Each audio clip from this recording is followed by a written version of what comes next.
Hello' বন্ধু বান্ধৱীসকল, আজি মই আপোনালোকক ভাল খবৰ এটা দিবলৈ বিচাৰিছোঁ। হয়তো প্ৰায়খিনি মানুহে এইটো গম পায় চাগে, মানে মাজুলী জিলা আৰু লখিমপুৰ জিলাক জইন কৰিবৰ কাৰণে এখন দলং বনাই থকা হৈছে, বৃহৎ এখন দলং। আগে চাওকচোন দলঙৰ ভিউটো, এইপিনে আপোনালোকক দেখাই দিছোঁ দলঙৰ ভিউটো। এয়া চাওক, এইখন দলংখন আপোনাৰ এইডোখৰ চেলেক বুলি কয়। ইয়াতে মই দলঙৰ কামত জড়িত থকা ভাইটি এজনক লগ পাইছোঁ। ভাইটি, দলংখনৰ সম্পৰ্কত কি ক'বা? সৰুকৈ ডিটেইলছটো ক'বা অকণমান। দুজন আছে ইয়াতে। দলংখন মাৰৰ তীব্ৰ গতিৰে কামটো আগবাঢ়ি আছে বাৰু। হয় হয়, এতিয়ালৈকে 20% মান কাম হৈ গৈছে ন? দলংখনৰ আপোনাৰ খুঁটা কেইটা আছে টোটেল? খুঁটা টোটেল 20টা আছে। 20টা ন? 20টা। আৰু টোটেল দলংখনৰ ডিষ্টেঞ্চটো কিমান হ'ব? ডিষ্টেঞ্চখন 700 মিটাৰমান হ'ব। 1 কিলোমিটাৰ ওচৰা-ওচৰি হ'ব ন ডিষ্টেঞ্চটো? ঠিকে আছে, অকণমান মানে দলংখন দীঘলেই দলং, বঢ়িয়া হ'ব দলঙৰ ভিউটো। বিশেষকৈ মানে মাজুলীবাসী আৰু লখিমপুৰবাসীৰ কাৰণে এটা ভাল খবৰ। এতিয়া মাজুলীবাসীয়ে মানে টেনশ্যন নাই আৰু, ডাইৰেক্ট গৈ লখিমপুৰ ডিষ্ট্ৰিক্ট টাচ কৰিব পাৰিব। মানে এইডোখৰ চেলেক এৰিয়া ন, চেলেক বুলি কয় ন? তাৰপিছত আৰু এটা পাৰ্ট বনাই আছে, এই দলংখনৰ পাৰ্টটো পাৰ হৈ পিনে আৰু মানে ৰাস্তা এটা ওলাব ন?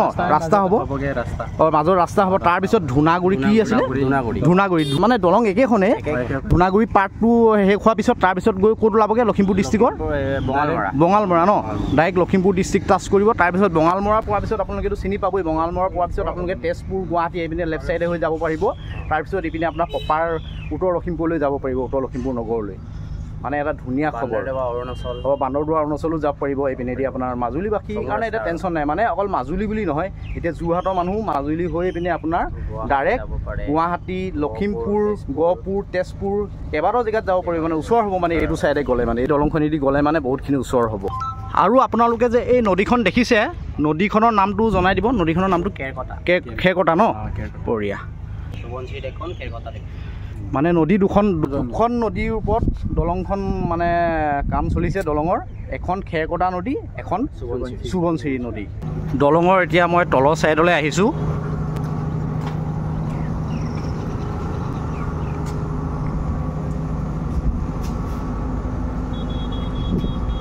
এয়া চাওক, এইটো এটা ৰাস্তা হয়।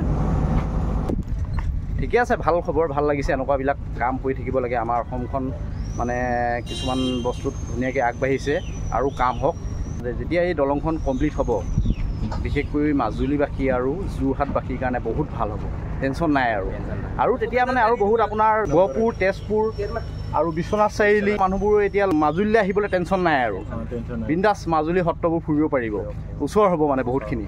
ভাল এটা খবৰ মই পাই আছোঁ বহুত দিনৰ পৰা। আজি ডাইৰেক্ট নিজেই মই ওচৰত আহিছোঁ, মানে এইডোখৰত, মানে এই দলং বনাই থকা এইডোখৰত। সেয়াই আৰু। তোমালোক এইটো কামত কিমান দিনৰ পৰা জড়িত হৈ আছা? 1.5 বছৰমান হ'ল ন? কেনেকুৱা পাইছা ছাৰ্ভিচ? ভালে পাইছা ন? মানুহৰ ৰেছপন্স ঠিকে পাইছা? বঢ়িয়া বঢ়িয়া, লাগি থাকা এনেকৈ। তাৰপিছত নামকেইটা কৈ দিয়া। মোৰ নাম বাস্তৱ দলে। তোমাৰ? বঢ়িয়া, ঠিক আছে, থেংক ইউ। আকৌ লগ পাম দেই। আৰু ভিডিঅ'টো বনাই থকাৰ মাজতে আৰু এটা কথা মই আপোনালোকক ক'ব বিচাৰিছোঁ। এই ৰাস্তাটো দেখিছে নহয় আপোনালোকে? এইটো আপোনাৰ মাজুলী, গড়মূৰ আৰু কমলাবাৰী ছাইডৰ পৰা আহি এইডোখৰ পৰা আহি এই চেণ্টাৰটোৰ নাম বালিচাপৰি বুলি কয়। তাৰপিছত বালিচাপৰিৰ পৰা আপোনালোকে এইপিনে আহি এনেকৈ যাব লাগিব। এই ৰাস্তাটো আপোনালোকক দেখাই দিছোঁ দলংখনলৈ মানে। আৰু এটা ঠাইৰ পৰা আপোনালোকক ভিউটো দেখাই দিছোঁ দলংখনৰ।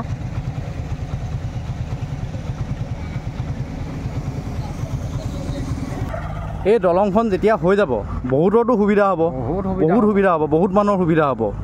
মানে বিশেষকৈ মানে আমাৰ সৰ্বসাধাৰণ মানুহৰ কাৰণে বহুত ভাল হ'ব। মানে অকল মাজুলী আৰু লখিমপুৰবাসীৰ কাৰণে ভাল খবৰ বুলি নহয়, সমগ্ৰ অসমবাসীৰ কাৰণে ভাল খবৰ। মানে সেয়াই আৰু। ভিডিঅ'টো থুলমূলকৈ অলপকৈ বনাই থ'লোঁ, কেনেকুৱা লাগিলে জনাব। আৰু আজিলৈ আহিছোঁ, বাই বাই।